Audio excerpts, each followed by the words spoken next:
tá cada vez mais difícil, né? Quem quer desviar não consegue mais desviar. Então, assim, acho que hoje, né, a gente ouve ESG para todo lado. Então, assim, quais são para você os maiores desafios com relação à sustentabilidade dentro de uma empresa? Assim? Bom, em primeiro lugar, a gente tem que lembrar que a gente vive num mundo capitalista, Uhum. né? Então, é um mundo que visa o lucro antes de qualquer coisa. E aí a gente está falando de empresas privadas. Quando a gente pensa na empresa pública, a empresa pública ela tem uma outra missão, né? Que é oferecer serviços para a sociedade. Aí a gente tem as ONGs, a gente tem outros tipos de instituições, mas todas elas geram muito impacto, né? Nas empresas que a gente tem a maior quantidade de impactos. E por isso eu resolvi focar nas empresas. Mas quais são os grandes desafios? Primeiro, porque todo mundo acha que sustentabilidade é uma coisa cara, difícil, complicada de se implantar, o que não é. Efetivamente, às vezes, você até tem redução de custo, tem aumento de lucro dentro da empresa, você tem mais engajamento de colaboradores. Então, o desafio é você conseguir falar sobre esse assunto de uma forma simples. Você conseguir motivar as pessoas a mudarem o que elas fazem no dia a dia de uma forma fácil, de maneira que ela entenda que aquilo está gerando um valor para ela pessoalmente, né? Com a mudança também de geração, as pessoas da minha geração têm uma preocupação muito menor com esse assunto, porque elas não vão viver, elas já estão vivendo num planeta muito prejudicado pelas mudanças climáticas, mas elas não vão viver muito tempo. As gerações Z, milênio, né, que são e as que vêm depois, são gerações que vão sofrer muito, porque a tendência é as coisas piorarem cada vez mais. Então, se isso não for solucionado, não for diminuído, não houver uma preocupação em diminuir esses impactos negativos, são essas gerações que vão sofrer. Sim. E elas estão sendo cada vez mais agentes de mudança, né?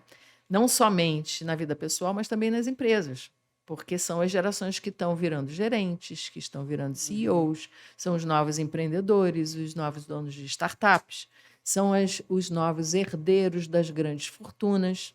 Então, são essa geração que está vindo, principalmente a Z e a Millennium, ela está Já vem com mudando, essa já vem com preocupação essa ambiental e preocupação. social muito maior.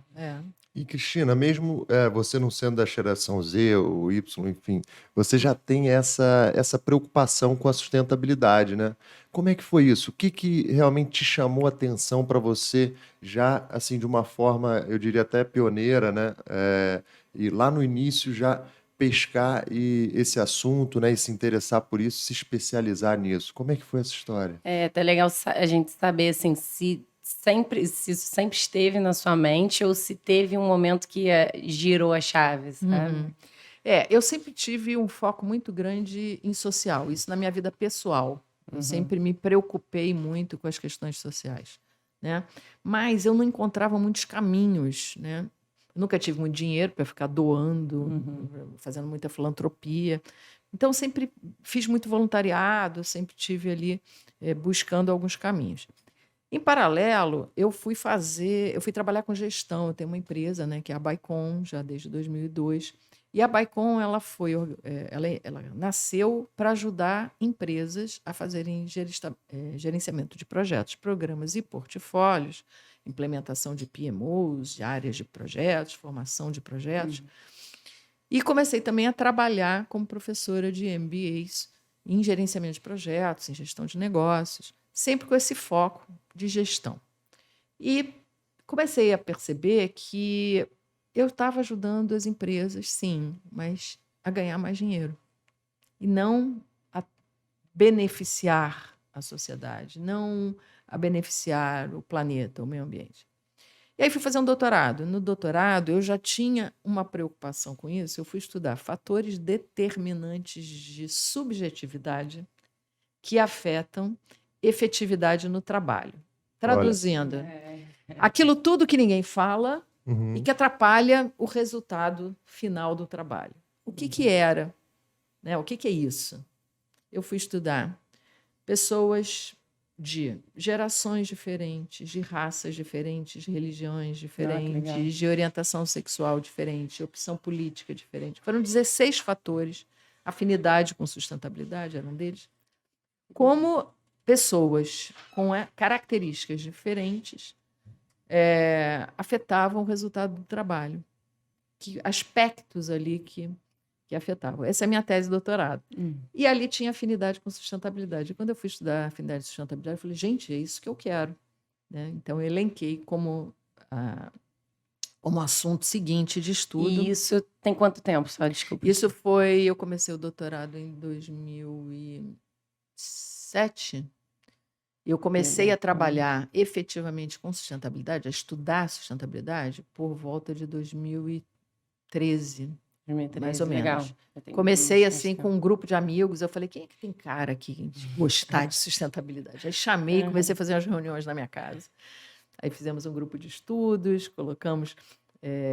nosso primeiro projeto foi uma biblioteca pública na praça, aquela de troca de livros, né? Fizemos no nosso bolso, foi muito legal isso, foi a primeira experiência.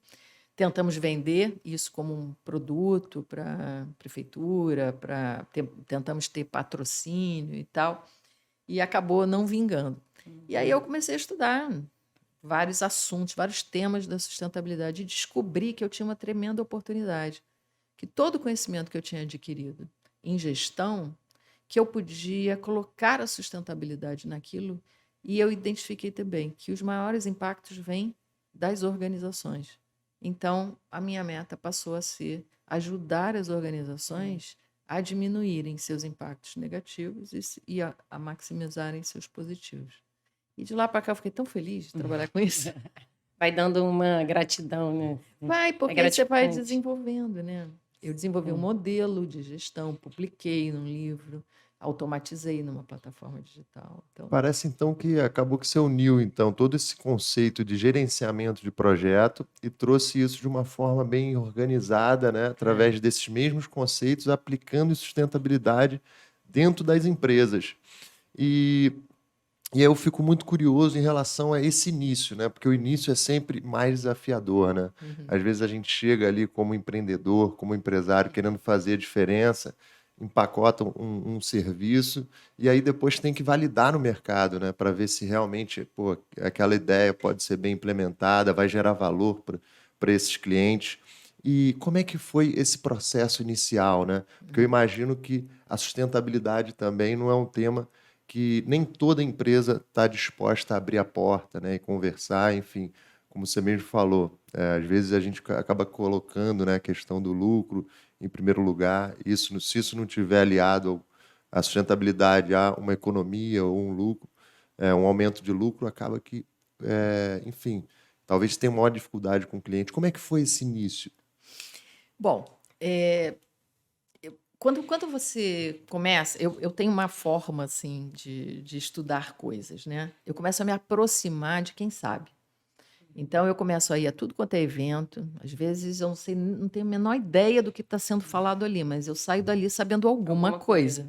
Então esse é eu na época nem tanto, mas agora, por exemplo, eu recebo newsletter de várias organizações que geram conhecimento no assunto.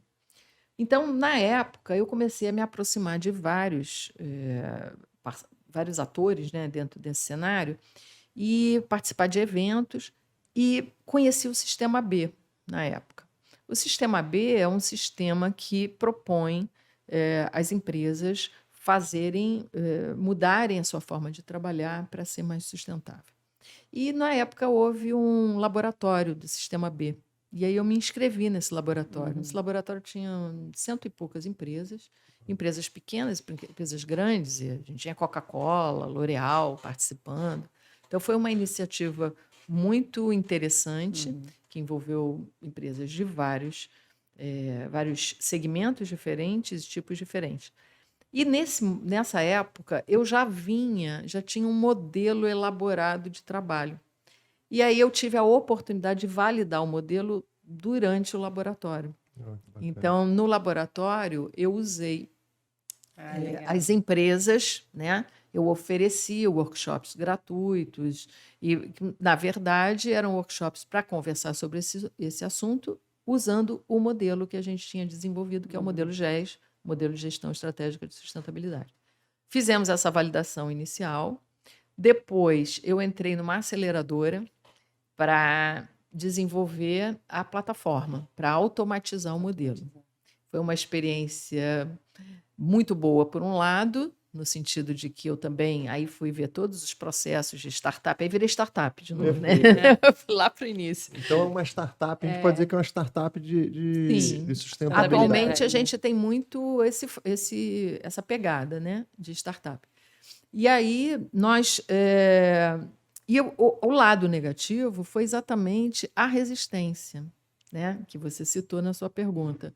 E aí eu percebi que ia ter muita barreira. Muito bem. Eu falei, ok, adoro desafio, vamos em frente. Adoro uma confusão, então vamos em frente. E comecei a disseminar e a mostrar e tal. Desenvolvi, com investimento próprio, a plataforma. Ela hoje está funcionando, ela é um SAS, né? Funciona como um serviço. E começamos, então, a divulgar isso. 2019.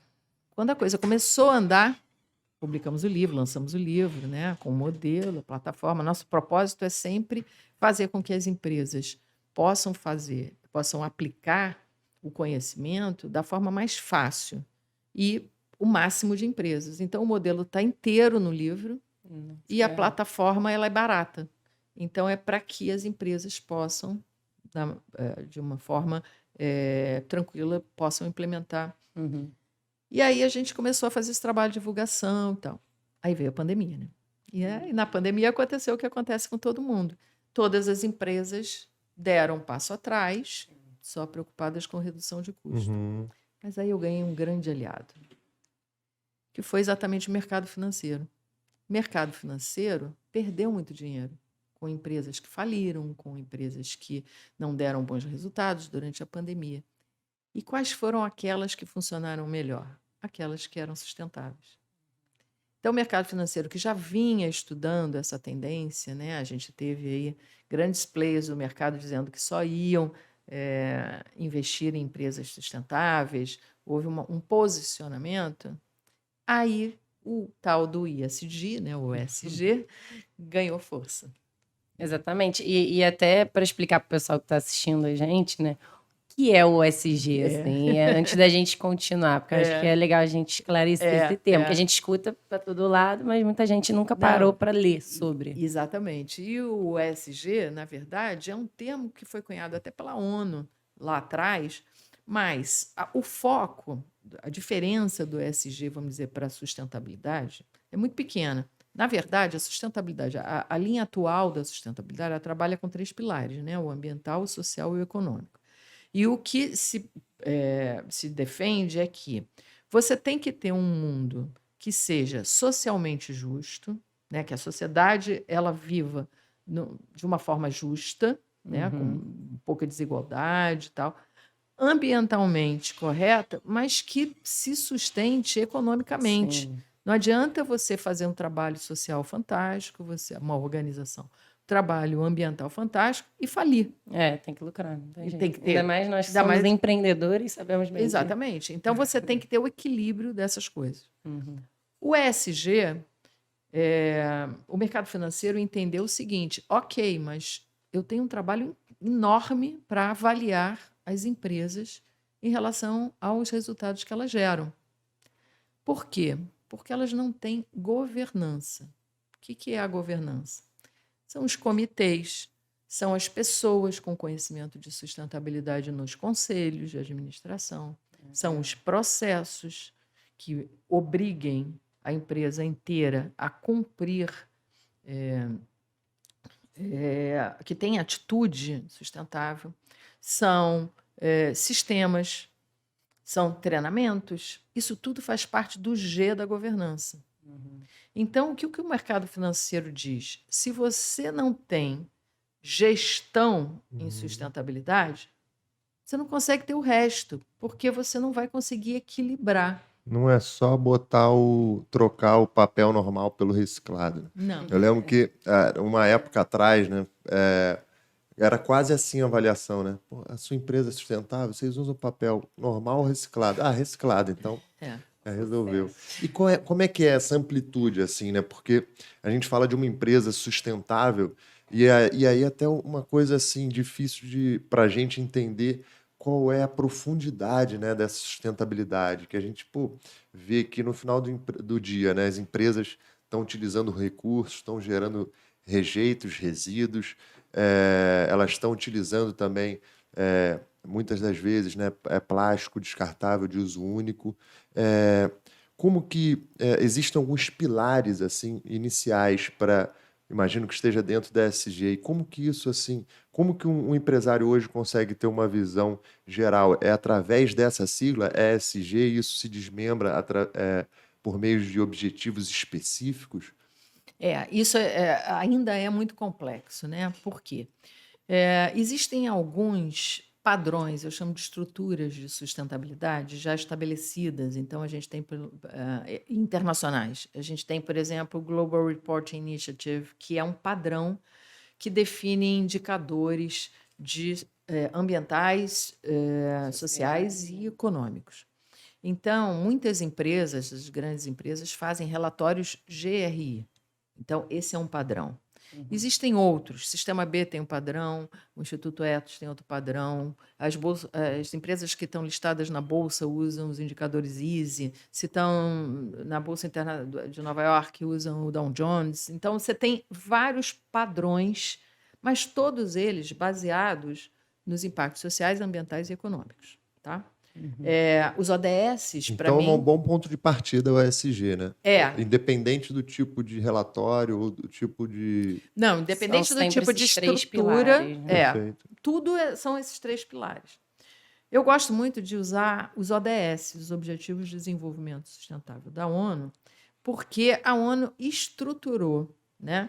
Ela já tinha os objetivos do milênio lá atrás, que eram 10, e agora são 17. Ela desdobrou em objetivos que têm metas, são 17 objetivos, tem 169 metas e já 232, acho que 2, indicadores já estabelecidos. Então, é um plano que já pode ser seguido, né? Exatamente. E isso é para países. Só que os países só alcançam resultados a partir das suas organizações e das pessoas. Perfeito. Bom, dito isso, o que as empresas querem? Né? Semana mesmo me pediram, você tem como é que a gente analisa a maturidade de uma empresa em sustentabilidade? Mas tem um conceito aí que é muito importante que as pessoas esquecem ou não conhecem, que é o conceito da materialidade. Ou seja, o que é relevante para aquela organização? Ou seja, a partir dos produtos e serviços que uma organização presta, quais são os impactos que ela gera? Como é que ela estraga o planeta? Como é que ela estraga a sociedade? É ali que ela tem que trabalhar. É ali que ela vai gerar valor. Então, quando um investidor pensa em colocar dinheiro numa empresa dessas, ele quer saber se ela está tratando esses impactos negativos. E quais os positivos que ela está gerando. Então, assim, se a gente falar de uma empresa, uma indústria de refrigerantes, por exemplo, uma coisa bem grande, global, o que ela usa? O insumo principal dela é a água. Se a água no planeta acabar, ela não tem insumo para fazer refrigerante, certo? Sim. Então, ela tem que cuidar de água. Ela tem que fazer com que o mundo cuide de água. Ela tem que cuidar de água dentro das indústrias, das plantas, né, dela, das unidades dela. Ela tem que fazer com que as pessoas cuidem de água. Ela tem que desenvolver projetos, pesquisa para tratar a água. Entendeu? Porque água é material para ela.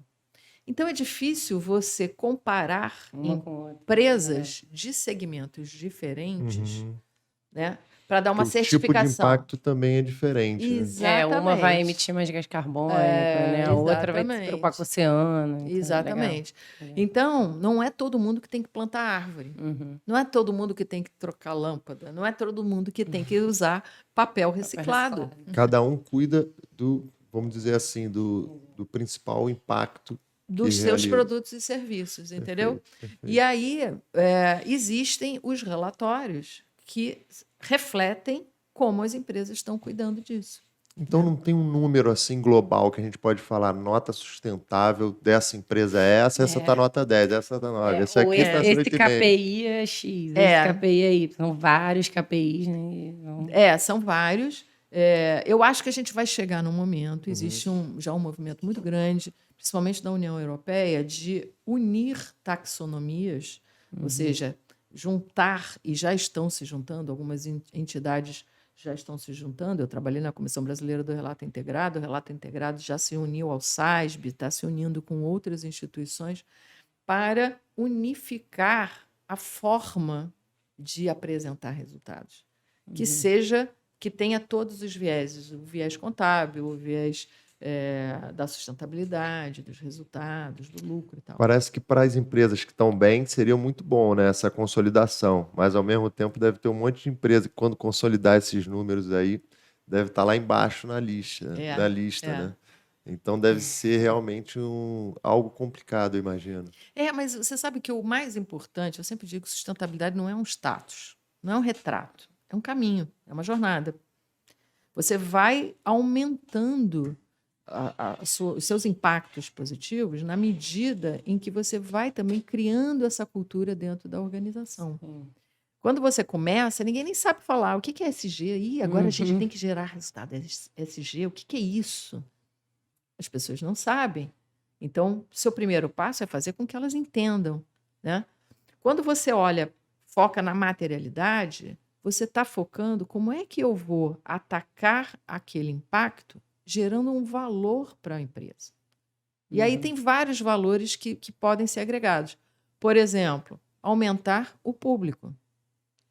Se eu sou uma empresa que tenho produtos e eu não estou preocupada com reduzir desigualdade de gênero, por exemplo, que é um foco muito grande nas empresas, eu estou num país que a maior parte da população é de mulheres.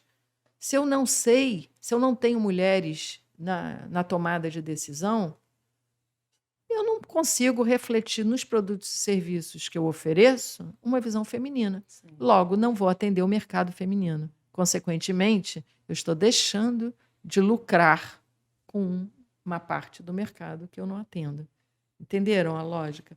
Então, essa lógica é que você tem que mudar na cabeça das empresas. Porque a gente hoje tem a gestão muito focada em homens brancos, né? De poder aquisitivo alto. Então, a gente tem todo um outro público que é consumidor e que fica descartado em vários produtos e serviços. Isso é legal porque muitas das vezes a gente pensa em sustentabilidade e meio ambiente, né? Sustentabilidade e meio ambiente. E essa dica foi incrível. Até para o pessoal de casa, vocês estão aí, ó, agora vocês já sabem o primeiro passo, né, para entender sustentabilidade na sua empresa. Começa por esse tripé do ESG e depois parte para os objetivos da ONU, que eles já vão te dar ali uma direção. Com certeza. É isso, Cristina? Você olha, tem lá no site da ONU, tem até um em português, você olha lá, são 17 objetivos, você clica, aí tem as metas. Aí você vai ver que tem metas para país. Só que você pode trazer isso para a sua vida, para o seu individual, para a sua empresa.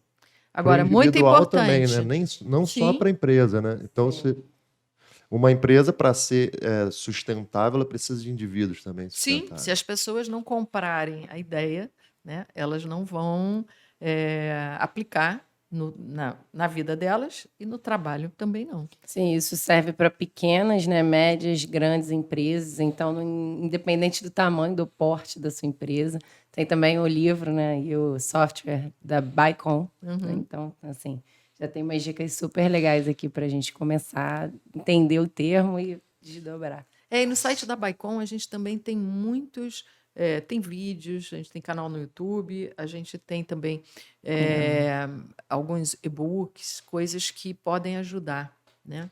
E a gente também oferece cursos para isso. E as pessoas, quando fazem os cursos, dizem assim: nossa, eu pensava que era tão complicado. Eu falei, gente, não é. É uma mudança de eu acho postura, né? que é até legal. Uma dica para alguém, né? Não só uma empresa, mas uma pessoa que quer começar a se especializar, né? Você quer dar alguma dica específica, assim, por onde eu começo, o que que eu estudo, quem te inspirou, se existe uma pessoa que você estudou, alguma coisa assim, para começar nessa área da sustentabilidade? Tá. Eu sempre falo o seguinte: primeiro você precisa entender qual é o seu propósito pessoal, né? Porque a sustentabilidade, você pode ser uma pessoa com muita afinidade em aspectos ambientais. Então, você vai buscar, pra esse lado. ou você vai fazer uma graduação em engenharia ambiental, ou alguma coisa nesse sentido, ou vai buscar se aproximar de entidades que trabalham com o ambiental, com os aspectos ambientais. Eu comecei assim, eu comecei primeiro estudando lixo, né? Que eu chamava de lixo na época, depois aprendi que era resíduo. E depois descobri que resíduo era um insumo, né? Então, eu comecei por ali. Aí depois eu fui estudar água, depois eu fui estudar energia. Aí cheguei à conclusão de que o meu negócio era gestão, que eu tinha uma preocupação com o todo da organização. E aí eu comecei a me aproximar de entidades que tinham a atuação com organizações. Então, o primeiro passo, eu acho que é o seguinte: o que que você, qual é o seu talento, né? O que que você quer em relação a esse assunto? Eu sou muito focada no social, então vou buscar aí me aproximar de ONGs que trabalham com isso, ou dentro da minha empresa mesmo, vou descobrir aonde que está o trabalho relacionado a impactos sociais. E aí, você, com isso, você vai buscar. Existe, graças a Deus, depois da pandemia, assim, você hoje tem uma infinidade de cursos. Tem cursos gratuitos, a gente agora vai botar alguns cursos gratuitos lá na Baicom também. Você tem cursos gratuitos, cursos curtos, de curta duração, tem MBAs, tem mestrado. Então, depende Tem do seu foco, né? Tá um pouquinho mergulhando aos pouquinhos até entender o que você... E hoje, para um empresário, assim, pelo visto, existem formas estruturadas diversas de acompanhamento do monitoramento da sustentabilidade. Mas existem algumas métricas chaves que você possa trazer aqui que devem ser acompanhadas. Eu sou doido no dashboard, né? Então eu piro mesmo, né, no acompanhamento de indicadores e tal. E eu vejo que já trabalhei também com alguns projetos, né, na área de óleo e gás e tudo mais, mas eu nunca vi indicadores sustentáveis, né?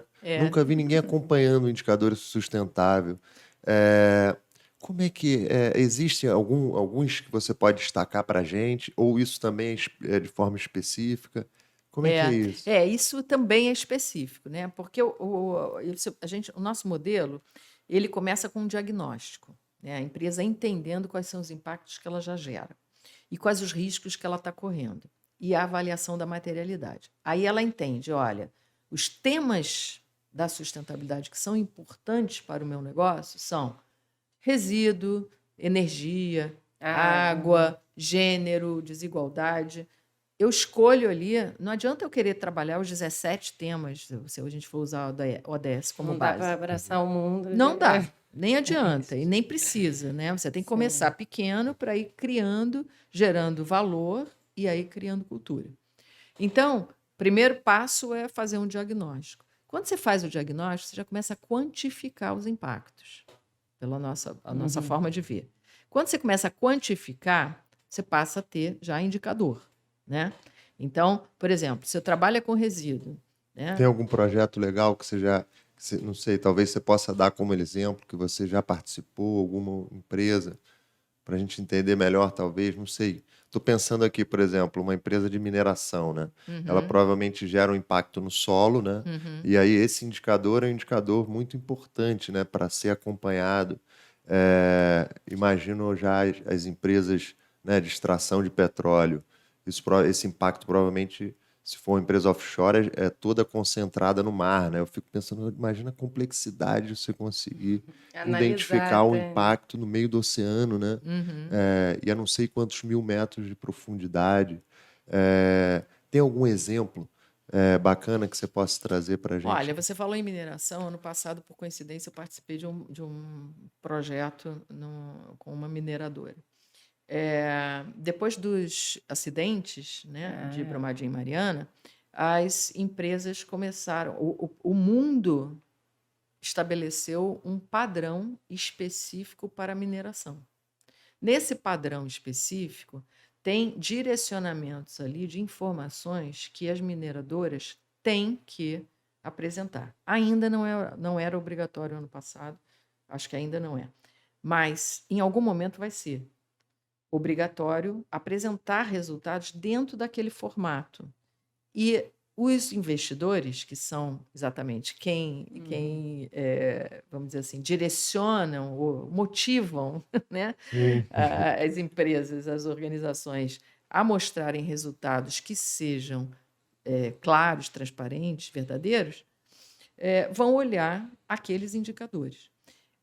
Esses indicadores mudam também de empresa para empresa. Mas se você for no site das empresas e buscar relatório de sustentabilidade, você vai encontrar vários indicadores que são apresentados pelas empresas. A questão é que, como ainda não existe uma maneira única, padrão, né? padrão para todos, o que acontece? Aquela empresa ela mostra aquele relatório uma vez por ano, Sim. E é todo final de ano. obrigatório esse relatório? Não, ainda não.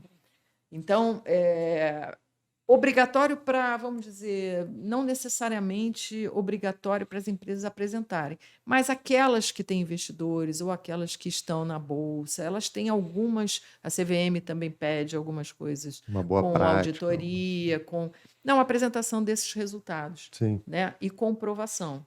Essa semana mesmo, um grande banco alemão aí sofreu uma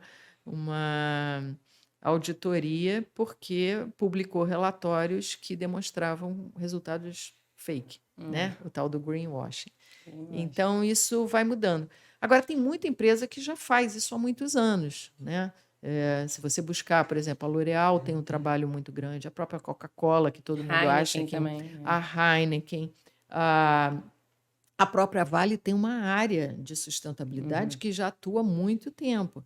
Agora, é discutível, né? Assim, Sim. a gente tem que ver